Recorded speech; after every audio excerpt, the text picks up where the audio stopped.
June 1 മുതൽ ദുബൈയിൽ ഒറ്റത്തവണ ഉപയോഗിക്കാവുന്ന പ്ലാസ്റ്റിക് ബാഗുകൾ പൂർണ്ണമായി നിരോധിക്കും.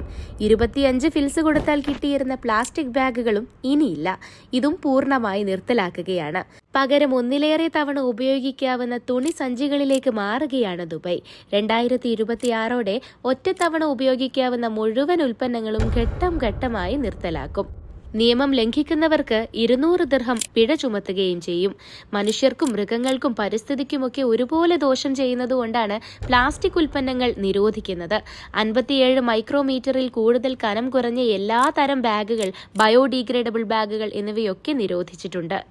ബ്രെഡ് ബാഗുകൾ, പച്ചക്കറികൾ, മത്സ്യം, മാംസം എന്നിവയ്ക്കുള്ള റോൾ ബാഗുകൾ, 57 മൈക്രോമീറ്ററിൽ കൂടുതൽ കട്ടിയുള്ള ബാഗുകൾ, ലോണ്ടറി ബാഗുകൾ, ഇലക്ട്രോണിക് ഗാഡ്ജറ്റുകളുടെ ബാഗുകൾ, വ്യത്യസ്ത വലിപ്പത്തിലും തരത്തിലുമുള്ള മാലിന്യ സഞ്ചികൾ, ധാന്യ സഞ്ചികൾ എന്നിവയ്ക്ക് ഇളവുകളുണ്ട്.